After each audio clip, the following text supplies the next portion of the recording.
Salve galera do Boleiros da Vida! Estamos mais uma vez online com uma novidade para vocês.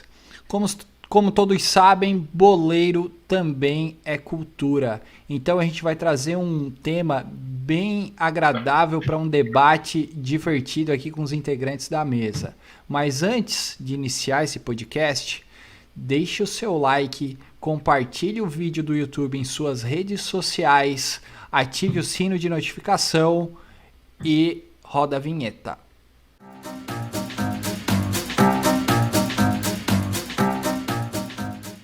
Agora sim é oficial, trago um tema histórico que vem lá de 2016, onde o Brasil ia para a Copa do Mundo com um time recheado de estrelas. Na pequena cidade da Suíça, a seleção acabou eliminada para a França nas quartas de finais. Com isso, a CBF considerou que faltou comando na comissão técnica, demitiu o treinador Carlos Alberto Parreira e contratou nada mais nada menos do que o Dunga, que estreava como técnico. Desde então, o capitão do Tetra já ficou quase 8 anos como treinador, mesmo que por apenas 2 times diferentes. Amado por alguns e criticado por muitos, fez boas campanhas na seleção brasileira, mas não conseguiu o tão sonhado Hexa.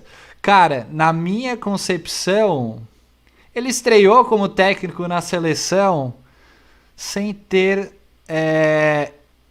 conhecimento? Me ajuda aí, Gaspar.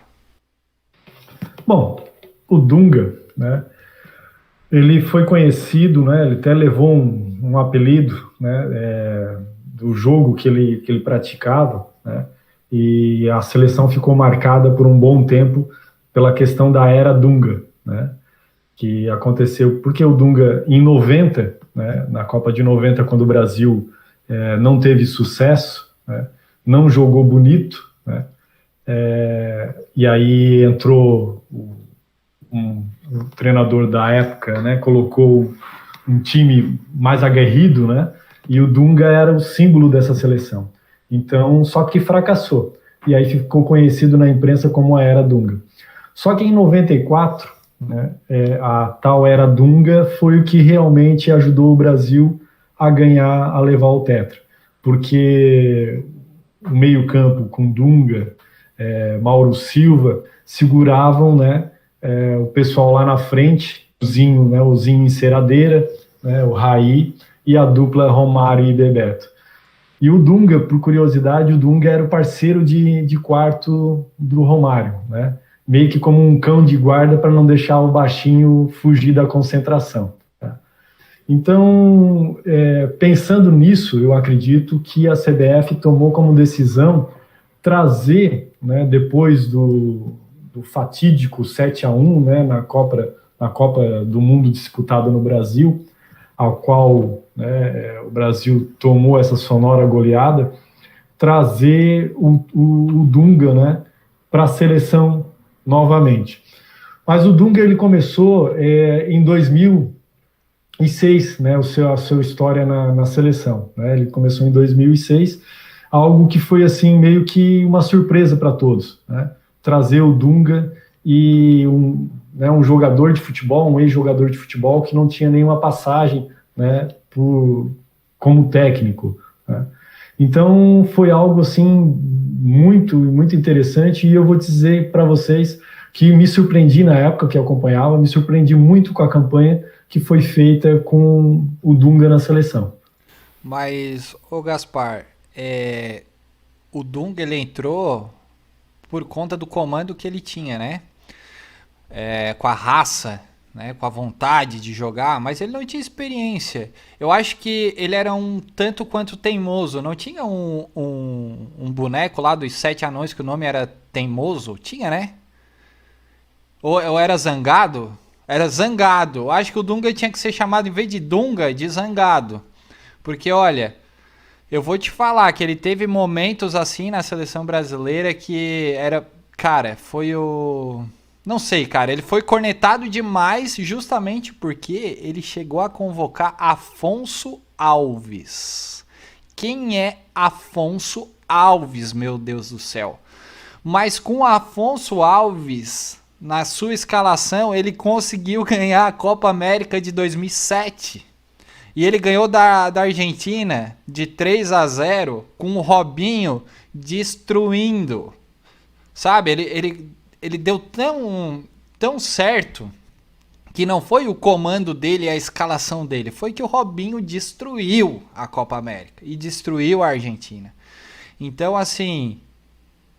É danado, cara. É danado. Falar sobre o Teimoso é muito difícil, porque ele tem um comando como jogador, ele tinha um comando como jogador muito bom, e eles empurraram isso para a seleção brasileira. Mas não se ganha vestiário assim, galerinha. Não se ganha vestiário assim. Né? Até porque eu acho que o nível da Copa América é baixo em relação às outras competições, né? Que ele teve um fracasso absurdo nas Olimpíadas de 2008, né? E depois ele teve um alto em 2009 que classificou o Brasil para a Copa do Mundo de 2010, se eu não estou enganado, como um dos favoritos. Mas o que ferrou o Dunga, né, Berté? Eu acredito que foi as convocações que ele teve de jogadores questionáveis, né? Vamos botar aí o Afonso Alves, Kleberson, que deu certo, Josué, Júlio Batista e Michel Bastos na época. Só que não tem problema em convocar esses jogadores. Mas ele deixou Neymar e Paulo Henrique Ganso, que estava jogando uma bola absurda. Porque Copa do Mundo, na minha concepção, é momento. Ele deixou Neymar e Paulo Henrique Ganso fora desse time da seleção brasileira, que estava jogando uma barbaridade, era um time histórico do Santos. Então, esse foi o grande problema do Dunga na seleção. Então, contextualizando com o que tu falaste aí, Matheus, ele levou jogadores como Gladstone da seleção, Jonatas, volante do Flamengo. Quem que ele levou, Berté? Gladstone, aquele zagueiro que jogou no Cruzeiro, que eu acho que nunca mais apareceu no futebol. Ele levou o atacante do Corinthians, Bobô, não estava mais no Corinthians, mas ele nunca sequer se firmou no Corinthians como titular, quem dirá na seleção brasileira, né? Levou Moraes, atacante do Vasco, que é um jogador bom, mas não para a seleção brasileira, tendo em vista na posição que ele joga. Inclusive, voltando à Copa América, que tu falaste, que o Brasil foi campeão em cima da Argentina, um show do Robinho, teve show do Júlio Batista, fez um golaço na final da Copa América, e, na minha concepção, ele foi convocado, ali ele carimbou o passaporte para a África do Sul em 2010, e acabou sacando nomes como o Neymar e o Ganso, que não eram realidade ainda, eles estavam ainda surgindo, e talvez por não serem experientes o suficiente para aquela Copa, o Dunga não tenha levado, mas concordo contigo que tinha que ter levado, a seleção em momento, eles estavam voando, mas para mim a pior ausência da Copa do Mundo foi o Ronaldinho Gaúcho. O Ronaldinho Gaúcho, apesar de não ter ido nada bem nas Olimpíadas de 2008, que o Dunga ele colocou todas as fichas no Ronaldinho Gaúcho, acreditou que o Brasil fosse conseguir chegar longe, mas acabou sendo engolido para a Argentina na semifinal. O Ronaldinho Gaúcho sumido de campo, ele acabou meio que traumatizando com o Ronaldinho Gaúcho, acredito eu, e não levou para o restante da sua caminhada com a seleção brasileira. Só pode falar. Com um elenco de Kleberson, Josué, Michel Bastos, será que o Bruxo não poderia ter ido? Pelo amor de Deus, né? Inclusive Grafite, que jogou apenas 3 jogos antes da convocação para a Copa do Mundo, foi chamado para a Copa do Mundo. Mas vamos para dados do Ronaldinho Gaúcho. Ô Bertan, mas olha só, eu ouvi na época uma entrevista do Dunga, né, que até uma declaração logo em seguida, depois do Grafite, o Grafite dizendo assim, ó, se eu fosse o professor, se eu fosse o técnico da seleção brasileira, eu não teria me convocado, eu teria convocado o imperador, o Adriano. E aí o Dunga disse, não, realmente, o convocado não seria o Graffiti, o convocado seria o Adriano. Só que alguns meses antes, né, 1 mês, 2 meses antes, lá num jogo na Inglaterra, o Dunga chegou pro Adriano e disse, Adriano, é o seguinte, metade só, não precisa deixar de fazer tudo, é só metade. Se tu toma 10 cerveja, toma 5. Se tu sai todo dia pra balada, sai 3 dias só. E o cara não ouviu. E aí, se o cara não faz isso daí, cara, como é que ele vai chamar o cara para uma Copa do Mundo? E aí ele teve que chamar o Graffiti. Chamou o Graffiti. Eu recordo disso aí, mas para mim, no lugar do Graffiti, não seria nem talvez o Adriano, mas para mim, quem estava voando era o Ronaldinho Gaúcho, no Milan. Na temporada 2009-2010, em 57 jogos, ele fez 17 gols e 17 assistências. Campeonato italiano, gente. Campeonato italiano e Champions League. É um nível muito acima do que o próprio Graffiti jogava no campeonato alemão, na Bundesliga. Eu acho que um campeão do mundo da estipe do Ronaldinho Gaúcho nunca poderia ter sido deixado de fora daquela Copa do Mundo, porque o Dunga ele quis fazer a mesma coisa que o Filipão fez em 2002 com o Romário. Só que com o Filipão em 2002 tinha Ronaldinho Gaúcho e Ascendência, Ronaldo Fenômeno, tinha o Rivaldo, Roberto Carlos e Cafu voando. Quem que o Dunga tinha? O Dunga tinha o Elano jogando bem, o Kaká quebrado e o Júlio César jogando demais, fechando o gol. A seleção até jogou bem contra a Holanda, mas não tinha. Acabou o jogo, acabou a Copa do Mundo, faltando alteração para fazer, sendo eliminado. Que time que faz isso aí? Ele não confiava no elenco dele. Por que levou então? Cara, querendo ou não querendo, o bruxo não pode ficar de fora. E outra, desde que o Adriano chegue e fale, professor, eu vou pra balada de segunda a sexta, eu tomo 20 engradado, mas eu vou levar essa Copa do Mundo pra ti, cara. Eu vou levar. Eu sou melhor que o Luiz Fabiano, eu bato no peito. Só que o Dunga é teimoso. O Dunga é teimoso. Ele preferiu levar Graffiti, como o Bertan falou, que, né, pelo amor de Deus, o Graffiti jogou aonde? Me refresca a memória, o Graffiti jogou aonde? Wolfsburg. E quê? Wolfsburg fez a dupla de ataque com Dzeko. Foi um time que relativamente foi bem no campeonato alemão. Ele fez um golaço que até hoje viraliza nas redes sociais. Mas foi só isso. Mas, o Ronaldinho Gaúcho, um grande jogador, melhor de toda a história do futebol. E o Adriano ressurgindo, sendo artilheiro do Campeonato Brasileiro, inclusive sendo campeão. Não dá muito para entender a lógica do Dunga. Copa do Mundo, gente. Copa do Mundo é os melhores jogadores. Tu vai enfrentar com 11 jogadores do outro lado, que é o melhor representante do país. Tu não pode pegar e levar Graffiti porque ele fez uns 3 jogos bons. É a mesma coisa que eu pegar e levar o Vitinho de hoje. O pior ambidestro da face do planeta Terra. Entendeu? Só que... né,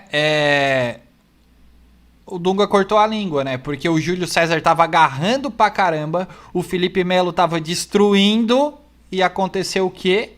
Erros individuais de Felipe Melo e do goleiro Júlio César, o que levou à eliminação do Brasil nas quartas de final da Copa do Mundo.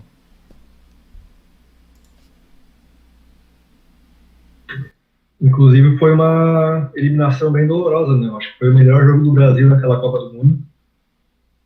O Robinho jogando demais, o Kaká, apesar de quebrado, ainda conseguiu quase fez um golaço de fora da área, o goleiro Stecklenburg fez uma grande defesa, mas dizem que foi por causa daquelas vuvuzelas, né? Que o Júlio César falou pro Felipe Melo e não se escutaram nada, mas aí o que foi a verdade mesmo, né? Cara, eu fiquei com um pouco de pena por conta do Júlio César. Eu queria que ele ganhasse uma Copa do Mundo, né? Porque ele teve uma carreira no Flamengo muito bonita e jogou internacionalmente e é um cara muito emotivo, né? Eu queria ver ele chorando, ganhando a Copa do Mundo. Mas tudo bem, ele acabou falhando, ele chorou do mesmo jeito. Mas vamos lá. Segunda... Não? Quer falar um pouquinho, Gaspar? Segunda era Dunga. Tivemos a segunda. Então, se a primeira era Dunga, né? Teve bons momentos, digamos assim, tirando, né? Ganhou a Copa América, mas tirando as eliminações. A segunda não foi lá essas coisas. Depois do vexame da Copa do Mundo de 2014, né? Que o Filipão foi demitido, 7-1 e tudo mais, né? Nós queríamos mudança. Né? O povo brasileiro exigia mudança da CBF. E eles retornaram com o Dunga. Errar uma vez é humano, errar duas vezes... Vocês gostaram dessa convocação? Eu vou chamar de convocação. Do retorno do Dunga para a seleção brasileira? Bom, eu vou dar deixa pro Gaspar aí, mas para mim, eu acredito que a CBF estava perdida, não sabia quem convocar.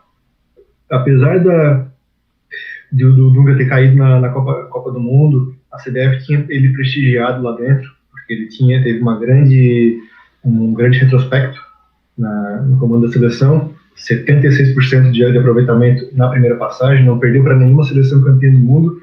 Então a CBF, eu acho que não tendo para onde atirar, foi pro Dunga de novo, achando que fosse dar certo.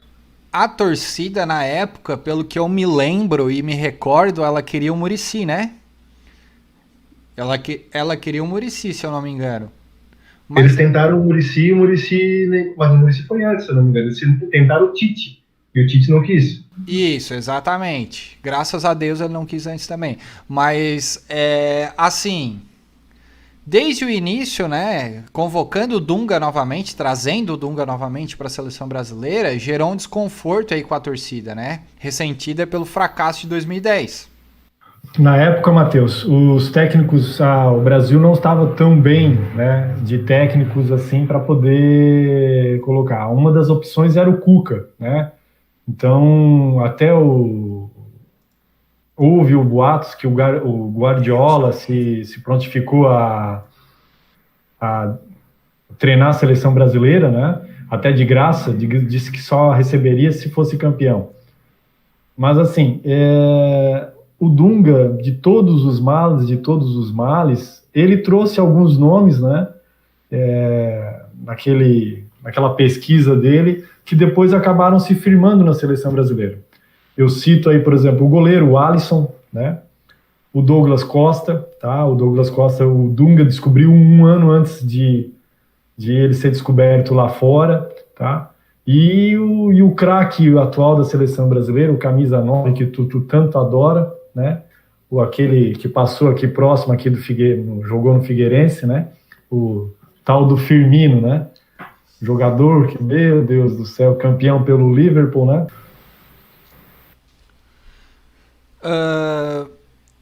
Cara, então, pra mim, né, foi o ápice, a segunda passagem da era Dunga do Neymar dependência, começou a ter essa situação. Se o treinador ele deixou de convocar o garoto do Santos em 2010, né, ele contava com o craque para decidir as suas partidas de 2014 a 2016. Só que sem conseguir os mesmos bons resultados, né, que marcaram a sua primeira passagem, ele foi eliminado na Copa América de 2015 pelo Paraguai e na fase de grupos em 2016. Então, assim, essa Neymar dependência começou lá atrás e está até hoje. Eu acho que daí não é questão do Dunga ou não, e sim de uma carência realmente de grandes jogadores, né? Como a gente tinha Ronaldo, Rivaldo, Ronaldinho Gaúcho, próprio Robinho, Kaká, Imperador, o Roberto Carlos, o Cafu, enfim. Então estamos hoje ainda dependendo de um Neymar e tentando outras soluções. Na segunda passagem ali, só complementando um pouquinho, Bertão, na segunda passagem, realmente, a opção, o leque de opção na mão do Dunga era muito menor do que de 2010, né? Então ele realmente teve que ir atrás de jogadores, E o Neymar, cara, era incrível, né? O Neymar puxou para si todos os holofotes, né? Chegou a ser o capitão da seleção brasileira e não era o adulto Ney, né? Era a criança birrenta, né? Que provocava cartão, entendeu? Então foi muito complicado mesmo para o Dunga, tá? Apesar de ele trazer alguns bons jogadores realmente, mas em outras convocações realmente ele totalmente equivocado. Só concretizando o que o Matheus tinha falado ali antes, não tinham jogadores que vestiam a camisa da seleção brasileira e iam para o embate, batiam de frente com os jogadores das outras seleções, como o próprio Luiz Fabiano, na primeira passagem do Dunga, ele batia de frente, ele não amarelava. O Robinho nos clubes não era tão bom, mas chegava na seleção e se transformava. Na segunda passagem, como o Pablo falou, a gente dependia de Pato, que nunca vingou, nunca foi para cima depois de velho. O Ganso, que depois da lesão no joelho decaiu, infelizmente, era um jogador que tinha bastante interesse no futebol dele, gostava bastante, mas decaiu.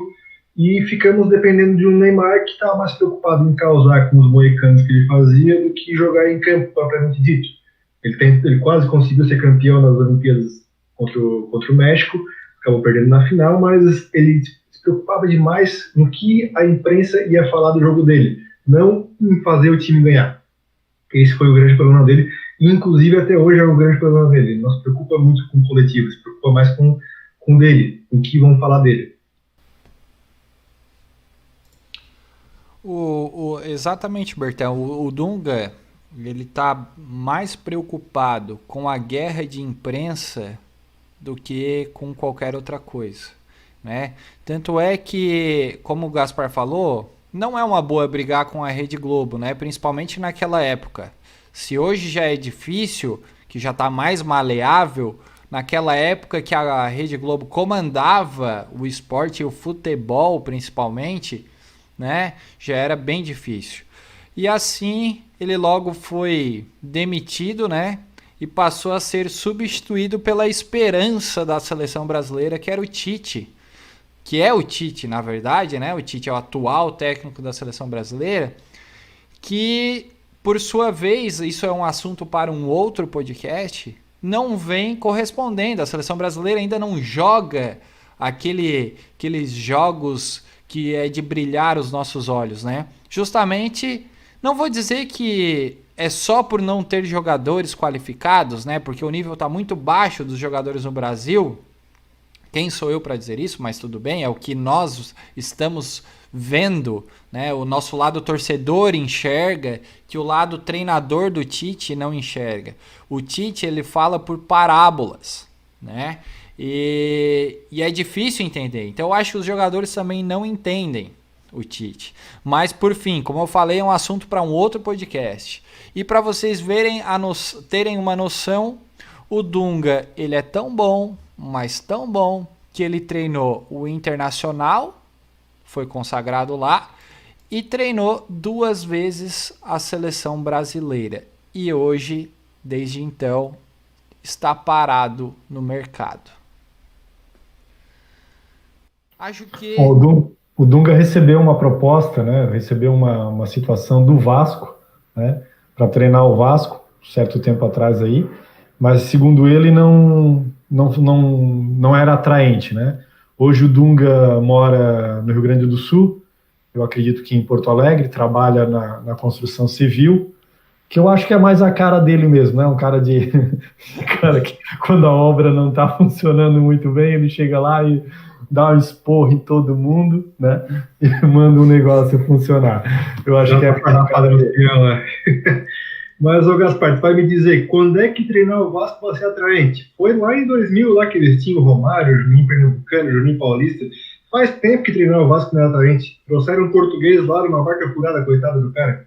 Agora o Luxemburgo tá tentando tirar leite de pedra ali, mas olha, é difícil. Nem água eles têm lá, rapaz. Por falar em Vasco, antes que eu me esqueça, deixa eu dar um abraço, mandar um abraço aí pro Rafael Dessá, conhecido por 03, que se ele chegou até aqui, ele é guerreiro, Nós estamos falando do Vasco. Eu sei que tu vai ficar chateado, mas é realidade. Então, forte abraço, Rafa. Tamo junto. O Vasco que até hoje, né, se lamenta pelo Coutinho ter saído tão cedo, né? Qual foi o craque que tu viu jogar no Vasco, Bertan? Olha, não me recordo de ninguém nos últimos anos. O craque que eu... Olha, aquele último time lá de 2000, lá que tinha Romário, Edmundo, que jogou aquele Mundial de Verão lá, que era um puta time, mas depois disso, Jogou nunca mais. o Juninho Pernambucano, né? O Pernambucano ele jogou depois que voltou da Europa, né? Era sozinho ele. Diz ele que ganhava um salário mínimo aqui, mas ele tava velho já. O Pernambucano nunca foi de fazer o time render tanto assim. Ele não tinha essa força física quando ele voltou. Ele consegue fazer outros jogadas quando ele tem jogadores que acompanham ele. Ele não resolve o jogo sozinho, ele, a não ser de uma cobrança de falta. Era, para mim, o melhor batedor de falta que eu já vi no futebol. Então nem o Dunga resolveria, não é questão de brio, então. Nem o Dunga resolveria. Não, no máximo eles iam ter uns 2, 3 expulsos por jogo. Olha, o Dunga até poderia resolver, porque ele gosta de treinar. Eu acho que a mentalidade do Dunga é a mesma do Vanderlei Luxemburgo, que é de treinar time pequeno e treinar time que tá lá embaixo da tabela. Então, quem sabe, né, ele poderia resolver, assim como o Rogério Ceni, né, que treinou super bem o Fortaleza e quando pega um time com uma camisa, né, uma camisa pesada, ele não consegue trabalhar direito. Então, quem sabe aí o Dunga conseguiria, né, resolver. Não estou falando da história do Vasco, gente, pelo amor de Deus, não venham me dar hates aqui. O Vasco tem uma história brilhante, né, com o expressinho da vitória e assim por diante, mas, né, nos últimos anos aí o Vasco só não consegue estar pior que o Botafogo. Eu ainda acho que o Dunga vai te colocar num pedestal, porque tu colocar ele no mesmo patamar que o Luxemburgo é um baita de um elogio. Olha... Por falar nisso, eu já no Rio de Janeiro eu já peguei um táxi com o Vanderlei Luxemburgo. Ele é muito gente boa mesmo, e ele passa aquela confiança realmente pro elenco, e passou uma confiança para mim também. Ele mostrou tudo isso no Real Madrid, né, que é a grande confiança dele, né, então... Ele falou que tem em campo com a pica apontada pro céu. Ô, Matheus, eu achei que treinar o Vasco tinha sido a pior fase do Vanderlei Luxemburgo. Então quer dizer que ele já foi até taxista, então. Para, cara. Não faz eu rir, não. Cara, não, na verdade já peguei o... Para, cara. Corta esse podcast. Não, cara, mas... Sério. Eu não sei pra onde o Vanderlei estava indo na época, mas a gente trocou umas ideias e tal. Ele se mostrava ser bem entendido assim a respeito do futebol. Claro que naquela visão dele, né? Aquela visão tecnicista, não sei se é assim que se pronuncia, mas é uma visão que eu acho que os times atuais, os treinadores atuais que são fora do Brasil, né, os treinadores internacionais, por fim, de outros países, bem diferente da cultura do Luxemburgo, por exemplo. Luxemburgo, Dunga, até o Abelão que está na final, porque assim, é outro ritmo. O Jorge Jesus veio aqui e ensinou todo mundo, o Guardiola ensina, e por aí vai.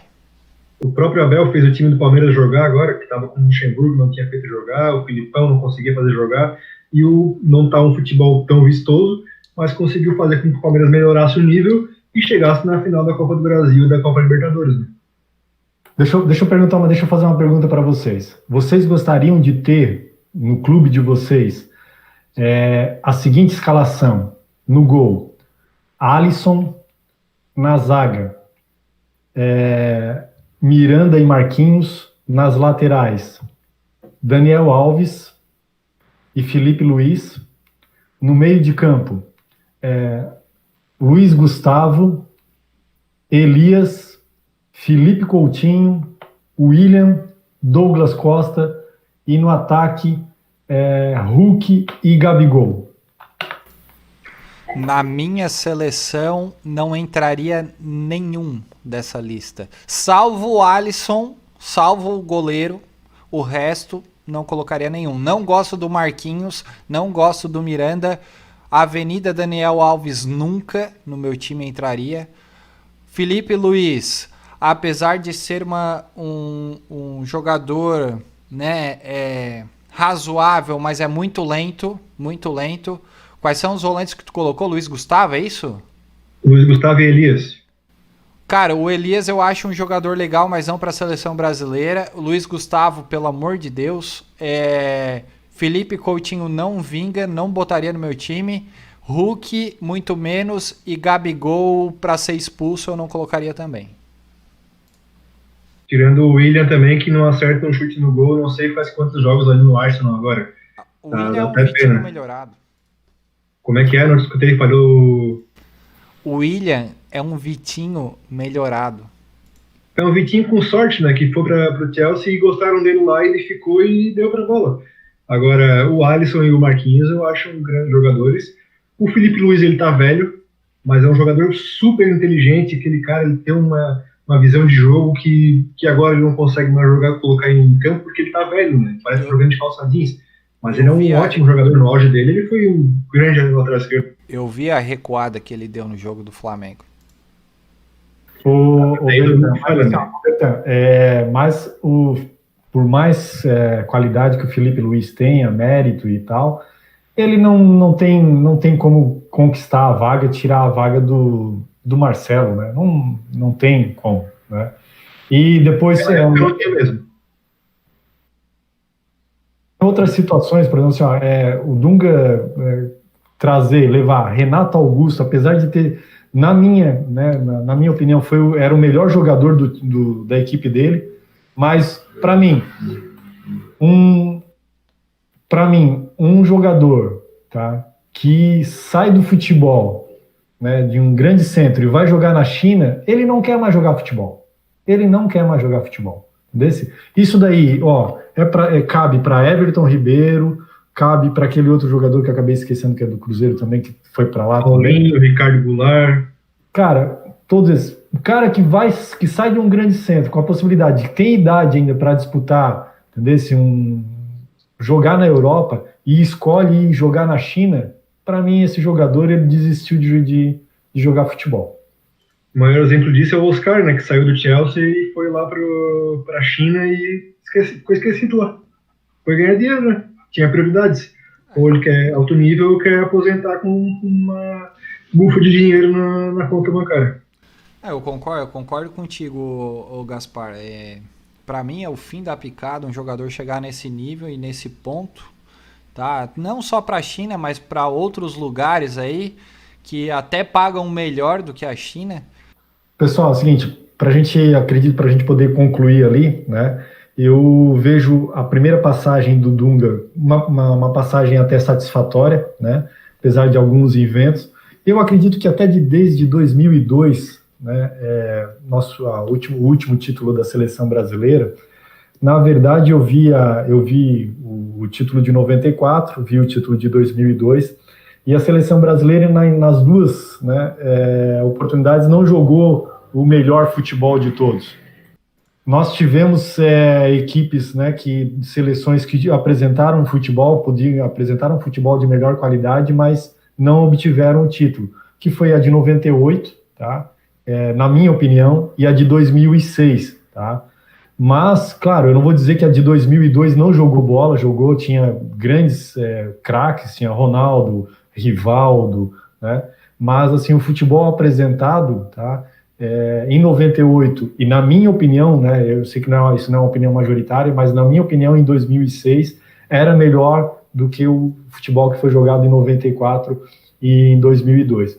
De lá para cá, tá, nós tivemos em 2010, né, a era Dunga, né? Então ali o Dunga apresentou, foi um futebol meio que burocrático e tal. Ele não tinha lá, como disse o Bertano no início, né? Ele tinha o Kaká quebrado, as apostas todas no Robinho, né?